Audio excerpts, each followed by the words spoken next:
Fate.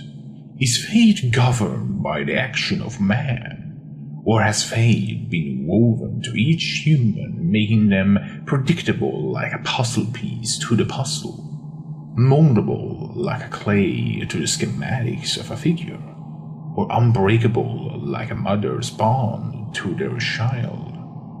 One thing is certain, that the action of man can easily be manipulated for whichever purpose deemed suitable for the ones capable of exploiting others for their own gain.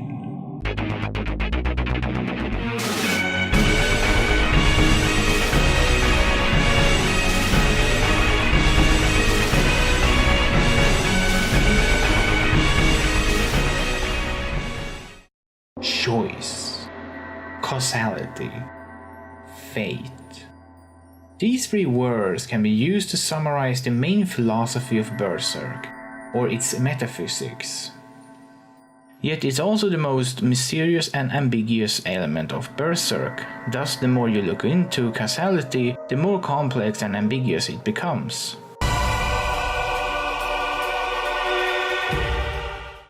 Choices in Berserk are like a water drop. In an ocean, a single drop will not do much, but on dry land it can cause larger events to occur. But without choices, nothing can happen, since it is the beginning of an event to occur, but at the same time the choice itself has no real meaning. It does not dictate the cause nor the fate of anyone.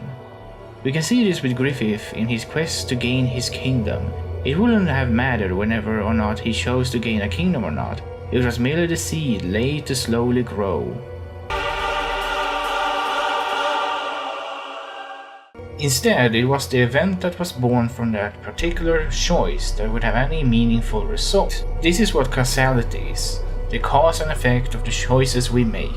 In Berserk, everyone is bound by the law of causality, in that you may or may not make a conscious choice, but there will always be a cause and effect. It's why the idea of evil is keen on making sure that every cause and effect happens according to its own will and not chaotically. As such, it's why the God Hand embraces causality, not only because they can incrementally manipulate and read causality, but also because causality is flown in accordance to their grand scheme and they can easily adopt if something unexpected happens. Such as after Skull Knight is forced to use his Sword of Accutation to help Guts escape Cliffoff, and allows them to actually use Sword of Accutation to cause the world transformation to occur. However, there are those who can define the law of causality, such as Skull Knight and Guts. But just like the God Hand can only do incremental changes, so can Guts and Skull Knight only temporarily change either the cause or effect of the current event. With Skull Knight, the most obvious change was being able to save Guts and Casca during the eclipse. And with Guts, it's during the Tower of Conviction arc where he managed to defy the fate of Casca being sacrificed, but in the process sacrificed most of the people who had ventured to the tower. It's all about predictability, how you will be able to handle the effects of the events that has been unfolded and whether or not you stand any chance in changing the climax of it all. As such, God Hand and the Skull Knight are racing against each other. The more knowledge they have of every cause and effect, the less room for unpredictability when trying to manipulate events to suit their plan. This is because with enough incremental changes made, you've essentially created fate.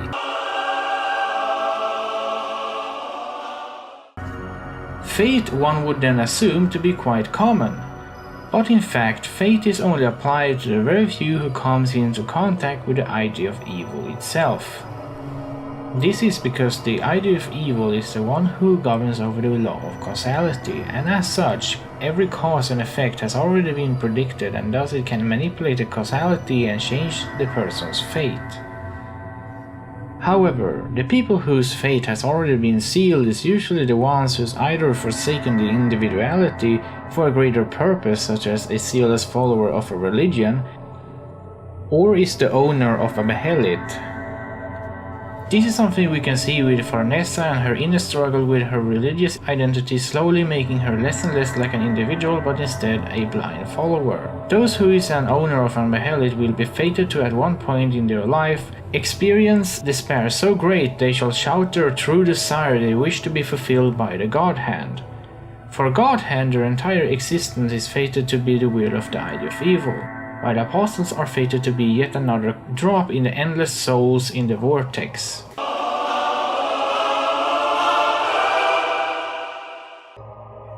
Griffith is someone we get to see firsthand how he's fated to the same misery every wearer of a behelit has had to go through. However, his ambitions to rule over a kingdom was his own choice instead of being fated to happen, but that the path he shall take to gain that kingdom was destined to end in him being dragged down into the absolute low. Because without his own choice to follow his dreams of ruling over a kingdom, he would have never sacrificed the band of the hawk, since he would have no desire to do so without having something he cherished more than his mercenary band. So regardless of what anyone would have done towards Griffith, it wouldn't have changed the fate bestowed upon him. The only choice he had in the end was whether or not he wished to be reborn, but that choice wasn't a fair choice from the beginning. For no one who wields the behelit is the choice ever fair, because it only activates whenever you are as vulnerable as possible. This coupled with the fact that the God Hand makes sure to break down Griffith's inner morals with showing the grim reality of Griffith's rather questionable methods of accomplishing his dream. After all, he was never concerned with the amount of death he caused around him, nor was he ever concerned of those people who survived the siege and has to live in the now former city crushed to ruins, and with their former hopes and dreams crushed to simply survive, just so Griffith could get one step closer to his dream. And he even sold his own body, not only to spare his troops meaningless bloodshed, but also because it was the most strategic option available for Griffith to further his quest to accomplish his dream.